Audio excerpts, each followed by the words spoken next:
Então vamos seguir aí apresentando os dois cortes transversais.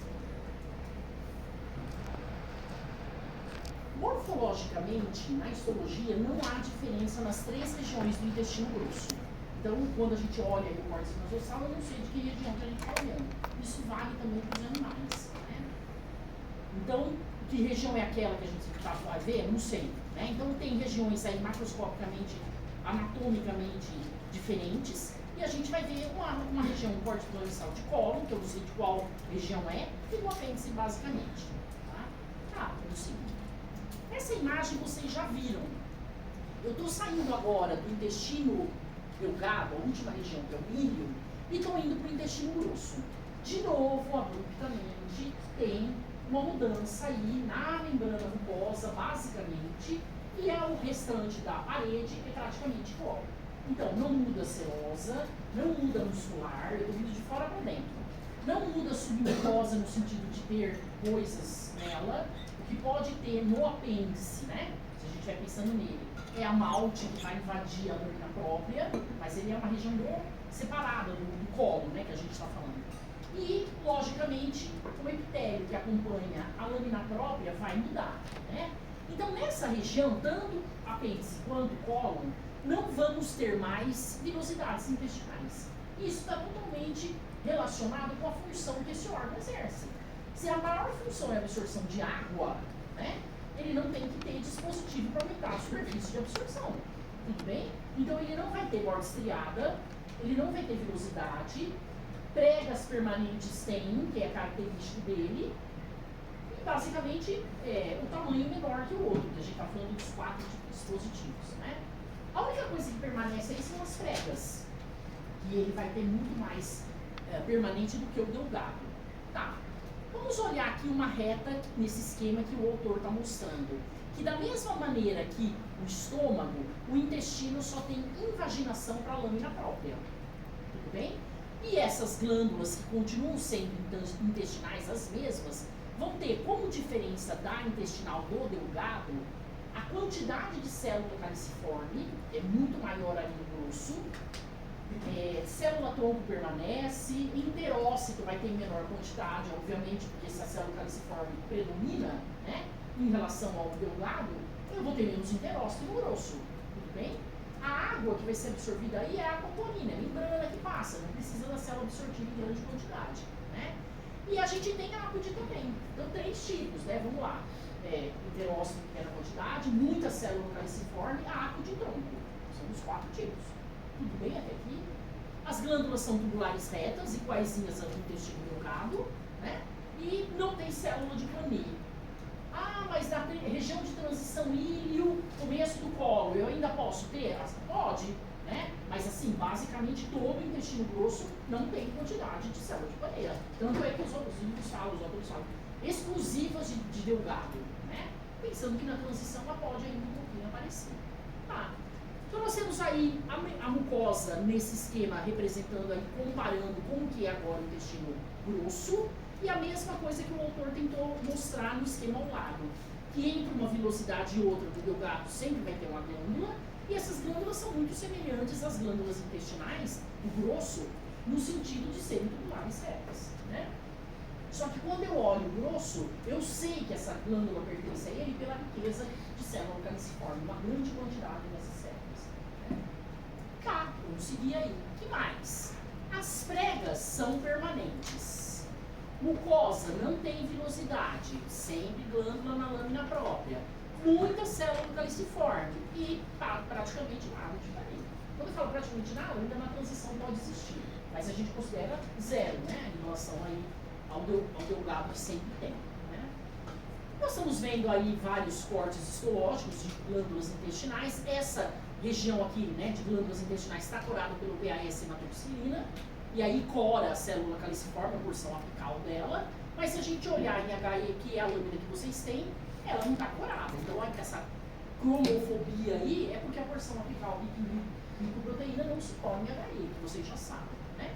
Então, muita célula caliciforme produzindo a glicoproteína no muco, e isso é importante, e a gente já viu, aumentar a quantidade de célula para aumentar a quantidade de muco, porque o que está passando aí na luz é basicamente sem água, dá para pensar, né, que é mais seco, e isso poderia lesionar o epitélio dessa região.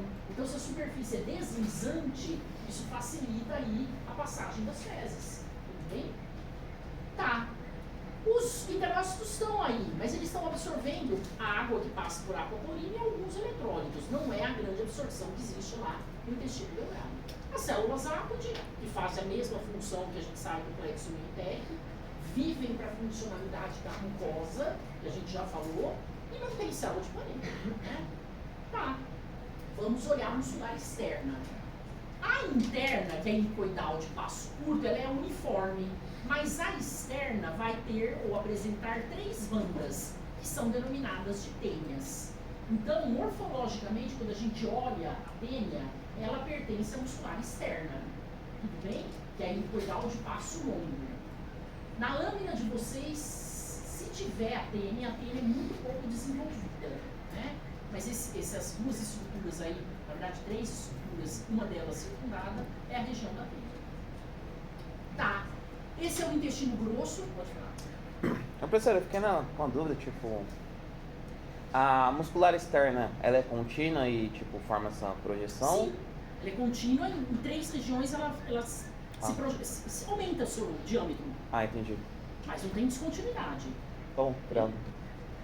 Esse é o intestino grosso olhando macroscopicamente para mostrar que na periferia ele tem a serosa. E o cólon vai ter o mesocólon. Vocês viram isso na anatomia? Já tiveram de história na anatomia? Como o delgado tem o mesentério, o que é o mesentério mesmo?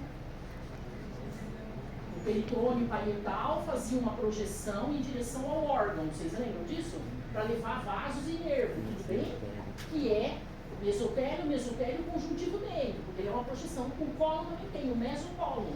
Então vocês vão encontrar aí uma estrutura semelhante ao mesentério, levando grandes vasos para o cólon, o peritônio, continuidade dele, né? Peritônio parietal com essa projeção para o peritônio visceral, tudo bem? Tá, e ele está chamando a atenção a serosa. A serosa é muito rica aí também em adipócitos. Alguns locais, esses adipócitos podem aumentar em quantidade e formar o apêndice epicloico. Vocês já viram isso lá? Que a lâmina de vocês tem esse apêndice epicloico, tá? Que é acúmulo de adipócito no conjuntivo submesoterial, na serosa, né? Então tem algumas diferenças aí, mas nada que é tão diferente que vocês não tenham ouvido ainda. Olha as pregas permanentes. Vocês veem, ele é todo ondulado quando a gente abre a fresco no intestino grosso, né? Tá, vamos olhar essa parede para depois a gente comparar com o esquema e depois olhar a lâmina de vocês. Então, a gente tem 4 camadas de novo. A mucosa, com os 3 constituintes, epitélio, simples, cilíndrico, com célula caliciforme, eu não falo borda estriada, né? A lâmina própria tem glândulas, classificando essas glândulas tubulares retas. A gente já falou dos tipos celulares que moram aí, né? E depois a muscular da mucosa, tudo bem? Os 3 constituintes da mucosa.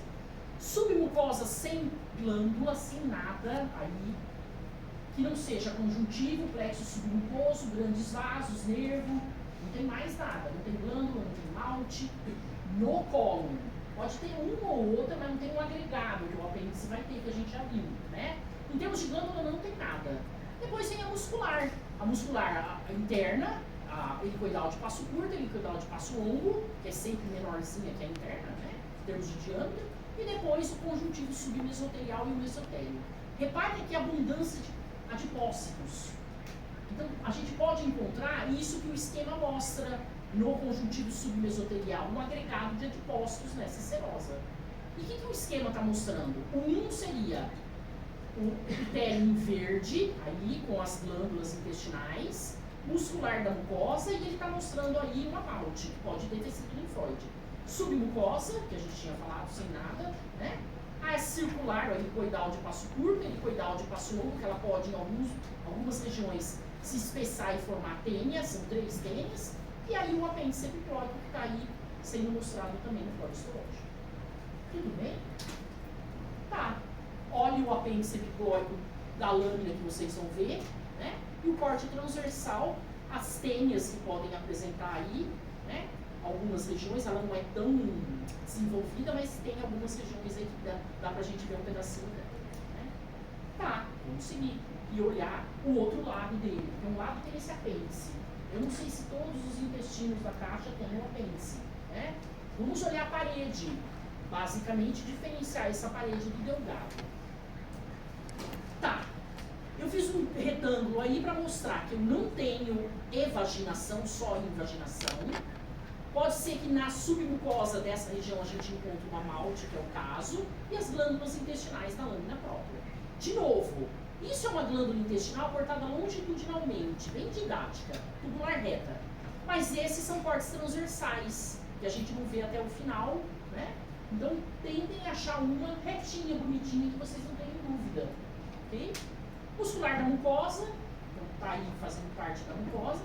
Depois submucosa com muito vascularizado, todas essas luzes grandes que vocês estão vendo aí são vasos, ramo arterial e venoso. Né? Depois a muscular externa, longitudinal, helicoidal de passo curto, helicoidal de passo longo, óleo tênia, e depois a região do apêndice. Tudo bem? Tem uma região que é serosa, o conjuntivo dela está bem pequenininho, e outra que ela está bem grandona, com o acúmulo de adipócitos que eu já tinha mostrado na outra face. Né? Tá, o que eu estou mostrando aí? A submucosa e o conjuntivo submesoterial da serosa, né? Ali, presente.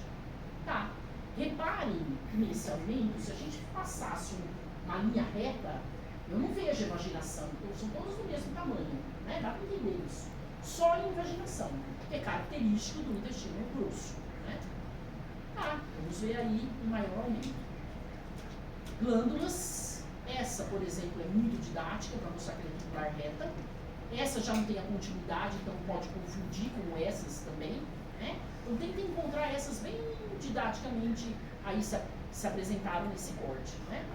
Então, invaginação, tubular reta, glândulas na lâmina própria, muscular da mucosa. Passando a ponteira aí, eu fiz um tracejado para separar suprajacente mucosa para baixo da submucosa. Dá para entender aí a região? Tá. Se eu passar, então, na ponta das glândulas, as invaginações no tracejado na luz, só invaginação. Eu não tenho evaginação. Parece besteira, mas as pessoas confundem. Elas acham que isso é uma vilosidade. Isso não é uma vilosidade. Tudo bem? É uma invaginação, né? Lá para dentro. Tá. A gente não vai tentar ver esse tipo de glândula que não tem continuidade mais lá embaixo. Lá no fundo da muscular da mucosa. Tentem achar uma bem que vocês consigam ver lá no fundo, né? De fora a fora, aquele tubular reta. Isso confunde. O que seria isso aqui, ó? Glândulas cortadas transversais, e essa glândula aqui só pegou o epitélio. É como se eu tivesse pego uma faca e cortado só a casca da laranja, eu não peguei o resto. Tudo bem? Então isso aqui é fora, é o que circunda a mesma glândula, todas as células. Eu não estou vendo a luz do tubo, né? Muscular da mucosa, submucosa. Tudo bem? Então esse tipo de coisa confunde, né? Lâmina própria, não é estroma intersticial, né? Aí presente. A gente vai ver várias figuras de mitose, porque as células tromboram também, que a gente já discutiu, pode falar aí. No plexo mucoso, também vai ter essa... Peraí, você misturou as coisas. No plexo submucoso, Ele também vai ter essa função. Vai medir as células musculares. Peraí, mas você confundiu duas coisas. Você falou no plexo submucoso, o plexo submucoso e o mioentérico existem aí também.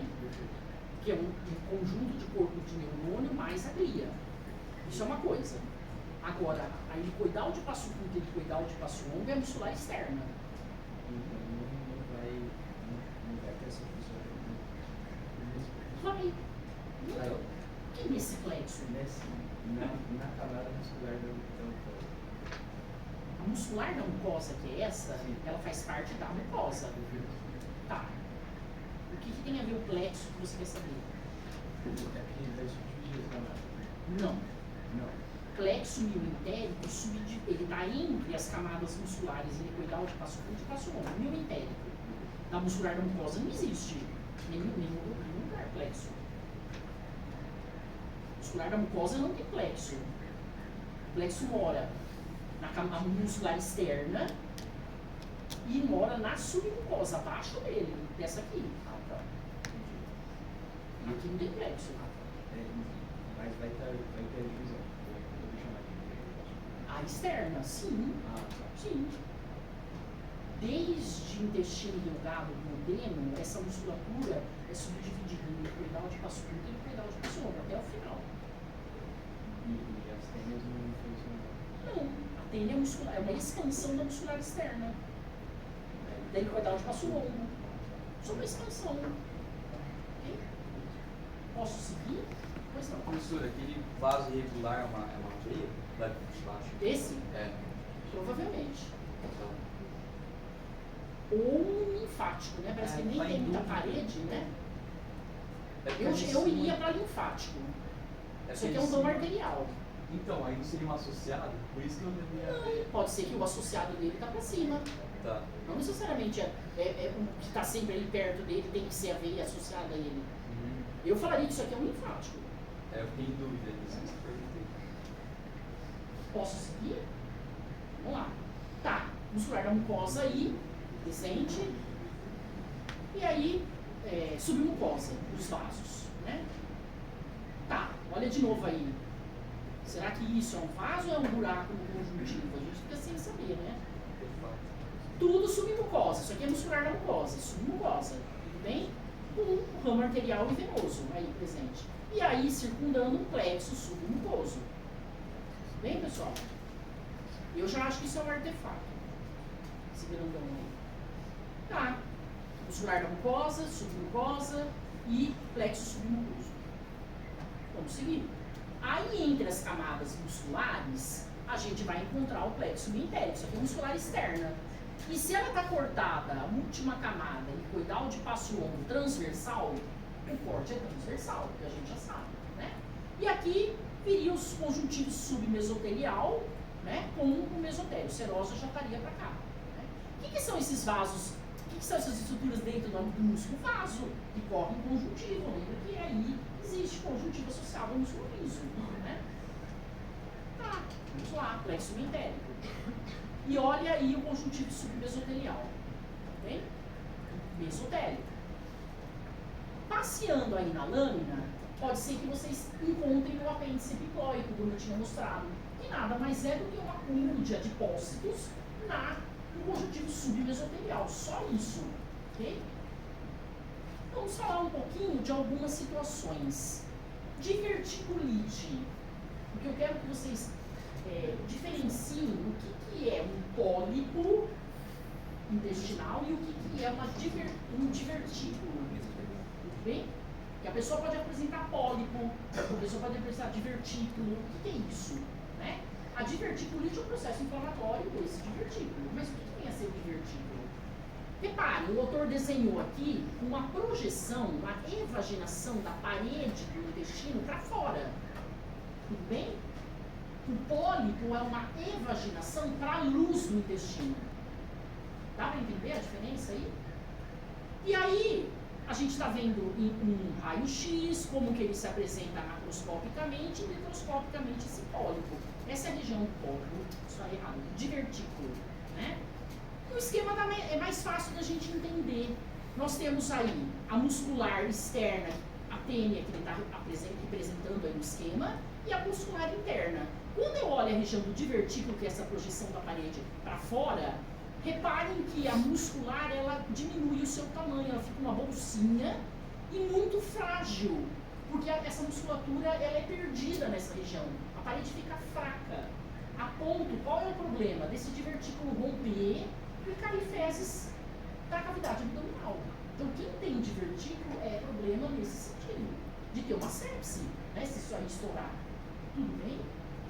Enquanto o divertículo é uma projeção da parede pelo enfraquecimento da musculatura, né, do colo para fora, né, uma evaginação, o pólipo é para a luz intestinal. Ok? Que é isso que a gente tem aí. Então a gente abre o intestino e vê ele com parece um monte de verruga. Né? Essas projeções são chamadas de pólipos. Tudo bem? E aí a gente tem vários tipos de pólipo. Tem o pólipo pedunculado, tem o pólipo céssio e assim vai. Né? Então, macroscopicamente, o patologista olha e microscopicamente ele vai fazer um corte histológico disso. Isso aqui é uma região de pólipo. Qual é o problema do pólipo também? Tem que ficar atento, porque o pólipo, às vezes, pode ter transformação tumoral. Então, a pessoa que tem pólipo tem que ficar atenta. Fazer biópsia, fazer colonoscopia sempre, porque pode ser um pezinho lá com o desenvolvimento de um adenocarcinoma, de um carcinoma. Né? Aí tem toda uma lenda, não pode comer semente, não pode comer tomate, isso fala um monte de coisa. Tem que evitar isso e assim vai, né? Tá, vamos seguir. Então, pólipo é invaginação para luz, e vaginação para luz, e divertículo é para fora da parede. Né? Não vou cobrar isso, só para vocês lembrarem. Olha agora, pode existir megavísceras, o indivíduo pode nascer com um megacolo congênito, chamado de doença de Hirschsprung. Né? Então, não nasce com o plexo mentérico, o intestino ele perde o peristaltismo e a resposta dessa perda é edemaciar. Né? A gente já falou que existem megacolo, megaílio, megaesôfago, em pessoas que têm chagas, por exemplo. Né? Então é a perda do plexo mentérico. Bem? Algumas situações, longe de mim falar de tudo isso. O que é uma colite e o que é uma doença de Crohn? Vocês já ouviram falar isso, né? A colite, ela pega geralmente só parte do grosso. E é um processo inflamatório contínuo, no sentido de ser agudo, crônico, enfim. A pessoa tem que ficar atenta nisso também, porque ela tem diarreias constantes, tem várias causas, e se descobrisse qual que era, né, a origem de tudo isso, a pessoa não teria mais. Mas quem tem colite convive com ela. Né? Então, a comédia, eu quero que vocês vejam isso. Basicamente o grosso. Né? Já a doença de Crohn é todo o tubo digestório. Pode começar lá no esôfago e ir até o final. E é uma doença autoimune. Né? Quem tem Crohn também sofre bastante e tem que conviver com ele. Não tem como. Né? Quero só que vocês guardem só isso. Tem várias coisas, informações. Tá. E aí, o que essas pessoas normalmente fazem atualmente? No Brasil não é tão comum, mas fora do Brasil é muito comum. Transplante de fezes. Porque essa microbiota, que é muito famosa, tem um monte de gente estudando, principalmente de pessoas que não comem carne, veganos, é o que eles procuram, né? Eles fazem um tratamento dessa microbiota, vê se ela é compatível com o indivíduo e injetam isso na pessoa, né? Faz esse transplante de fezes na pessoa, para poder levar para ela uma microbiota saudável e tentar melhorar ou minimizar essa situação da colite ulcerativa e do Crohn. Eu conheço um local aqui que tem um médico que mexe, não estou fazendo propaganda, tá? Que é a clínica do Kaiser, quem é de Rio Preto deve conhecer, tem um médico dessa clínica que começou esse transplante de fezes aqui em Rio Preto. Tá, vamos seguir. O apêndice, igualzinho à ideia do grosso, ele tem a mesma parede, porém, vamos lá, ele não vai apresentar as tênias, as pregas, que é a submucosa empurrando a mucosa, também não. E ele vai ter malte, né? Um monte de agregado que não chama placa de Peyer. Agora sim, na submucosa, fragmentando a muscular da mucosa quando ele cresce, né? Um nódulo que tem blasto, tem centro germinativo, e pode invadir a lâmina própria. Tudo bem? Então é a mesma parede. Em menor aumento o apêndice, então tem a mesma cara de um cólon, olha as glândulas intestinais, né? Quando a gente já olha, a gente se depara com a basofilia de um nódulo linfóide. O grosso pode ter malte? Pode. O colo pode ter malte? Pode, mas uma. Agora pode ter um monte. Né? Essa é a grande diferença. Nós temos aí um apêndice sadio e um apêndice com processo inflamatório que a gente chama de apendicite. E ter processo inflamatório, quando se abre e vai fazer histologia, é ter um monte de célula inflamatória. Quando a gente fala isso, muito neutrófilo, muito eosinófilo, aquelas células transitórias que são atraídas para o local, chamadas por macrófilo e mastócito. Né? Processo inflamatório que vocês já ouviram falar, e vão falar mais ainda, né? Ouvir mais aí na patologia. Né? Esse é o apêndice que vocês têm aí para olhar. olha como a lâmina própria e a submucosa, em parte, mas mais a lâmina própria, porque eles invadiram a lâmina própria, ela é basófila, né? Se a gente comparar com o intestino grosso, ela não é basófila dessa maneira, né? Tá, e se a gente olhar a parede, aquelas mesmas estruturas. Esse é o mesocólon que nós podemos aí. Da mesma maneira que tem o mesocólon, tem o mesoapêndice, que de novo é o peritônio, em algumas regiões levando vasos para aquele órgão. Então tem o mesentérico, o delgado, o mesocolo para o colo, o mesoapêndice para o apêndice. Sempre o peritônio parietal. Bem? E nós temos aí esse mesoapêndice que existe normalmente aí levando vasos para a parede aí no caso aí apêndice. Vamos aumentar. Quando a gente olha a mesma glândula do intestino grosso com riqueza de célula, abundância, né, de célula caliciforme, e olhem a lâmina própria como ela é muito basófila. Eu tenho tecido linfóide difuso, que é o T, e o nodular, que é o B, ocupando aí. Mas eles logo na submucosa invadem a lâmina própria, fragmentando toda essa muscular da mucosa, né? Principalmente quando o apêndice está inflamado, né? Tá, região ainda de glândulas. Então, se a gente olha isso, o que faz a gente saber que é cólon, que é apêndice e não é cólon? Pela quantidade de linfócito. No outro, a gente não viu isso, né? E o apêndice sempre vai ter essa maior quantidade. Aí, as setas estão mostrando a fragmentação da muscular na mucosa, né? Então, é o contrário do ilho. O ilho tem uma malte na lâmina própria invadindo a submucosa. O apêndice tem o contrário, ok? E aí na parede muscular externa, a mesma história, submucosa, complexo submucoso que eu posso ter, helicoidal de passo longo, curto, helicoidal de passo longo. A mesma história, corte transversal, a última com a cortada transversal. E a gente pode contar aí o complexo meitérico, igualzinho. Um pedaço do mesoapêndice, né? Chegando aí. Tudo bem? Não tem nada de novidade. Pois não. Toda vez que a gente vem com os vasos, ele no apêndice, a gente pode falar que ele é apêndice. Pode ser. Mas o apêndice também pode ter os vasos da parede dele, né? Na submucosa, por exemplo. Nós não temos lâmina de reto, canal anal, não temos nada disso. As que eu vou mostrar aqui, para vocês olharem, é lâmina que é pega de site de internet, ok? Esse desenho é um desenho do Kirzenbaum para mostrar o que acontece nessa região mais externa, ou seja, no final desse tubo digestório.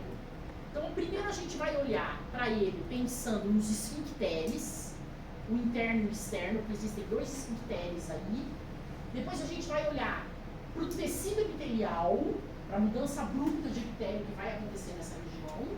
E depois a gente vai falar do plexo hemorroidário, que é um plexo de vênulas, vasos, né, venoso nessa região que uma vez tendo emaciamento dessas veias, a gente pode ter varizes dessa região, que vocês conhecem como hemorroida.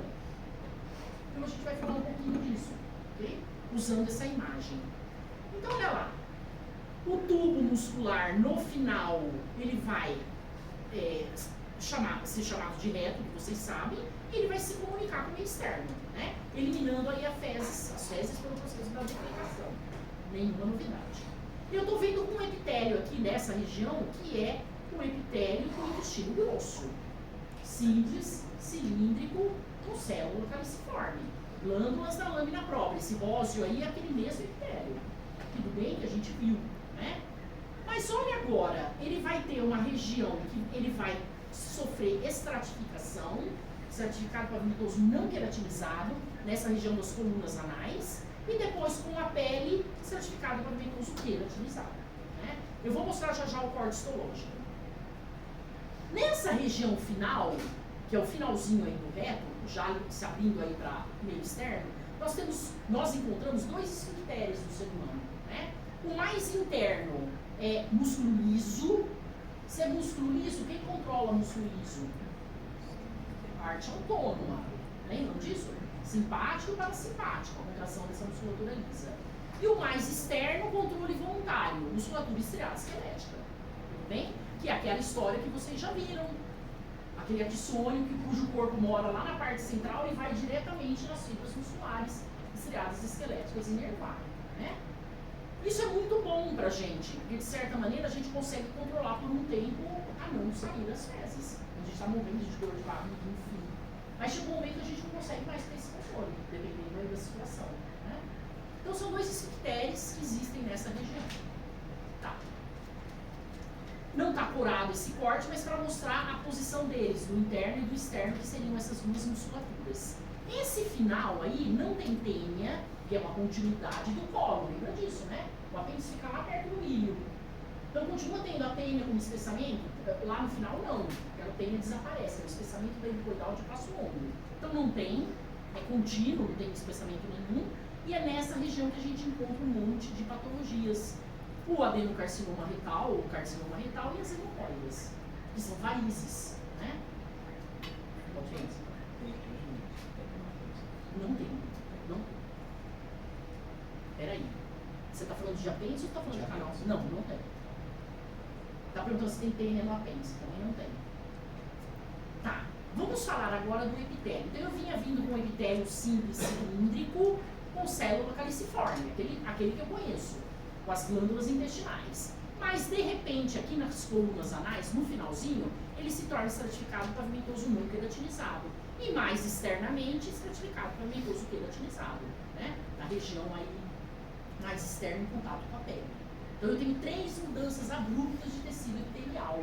Por isso que é uma região muito sujeita a transformações, né? E aqui é uma lâmina que não é da caixa de vocês, nós não temos isso, só para mostrar. O esfinctério interno, o externo, o epitélio que vem vindo com um cara de epitélio de cólon, depois ele vai se tornar, eu vou aumentar já essa região, estratificado pavimentoso não queratinizado e depois estratificado pavimentoso queratinizado. E aí já é pele externa, né? Vamos aumentar aí para vocês verem. Lá não estamos mostrando do intestino, simples cilíndrico com célula caliciforme, aqui já é o estratificado pavimentoso não queratinizado e já começa aí o queratinizado, que é pele. Vocês conhecem. Tudo bem? Nessa região, a gente vai encontrar glândulas sudoríparas apócrinas. Lembra da que eu falei? Que a gente encontra axila, virilha, pálpebra e região circunanal, né? A gente encontra aí uma grande quantidade de glândulas sudoríparas apócrinas nessa pele, né? Já tem sebácea e tudo tem número dessas glândulas, né? Então, só para mostrar que nós temos glândulas nessa região, várias glândulas, tanto as intestinais, como essas tubulares ramificadas dessa região, como as sebáceas, depende de que região que a gente está, né? Ele está chamando a atenção para essas circunanais que são apócrinas aí, né, da pele anal. E aí, os plexos venosos que moram aí, que tem o interno e o externo, podem se dilatar e causar o aparecimento de varizes, que nessa região a gente chama de hemorroida, né? Quando elas estão dilatadas. Tá, então eu tenho um plexo interno que fica anatomicamente, né, na extremidade superior do canal, acima da linha pectina. Isso não interessa pra gente. Anatomia macroscópica. Onde que estão esses vasos? Na submucosa. A submucosa sempre é a região muito vascularizada, com vasos mais calibrosos, né? E o hemorroidário externo, olha lá, extremidade inferior do canal, junção entre o canal anal e a pele anal, também na submucosa. É onde eu tenho os vasos mais calibrosos. Então me interessa, onde que tem plexo venoso que pode dar problema? Na submucosa, de uma região um pouco mais acima, antes, né, do ânus, e depois mais próximo ali. E aí a gente tem essas duas situações, uma hemorroida interna e uma hemorroida externa, que é uma dilatação dessas veias, né? A externa é fácil, se você for fazer uma cirurgia para conter, né, esse tipo de hemorroide, se o caso for cirúrgico. Mas a interna é mais problema.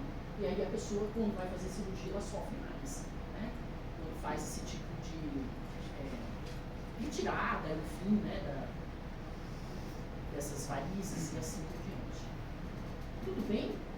Não pergunto nada disso, só para vocês terem uma ideia do que se passa nessa região, o que são esses nomes, o que é um divertículo, o que é um cólico, e que vocês vão ter contato com isso mais pra frente. Tudo bem? Tá, a gente finaliza aqui e nós temos as lâminas então para serem observadas. Ok? Eu sei que vocês têm prova já.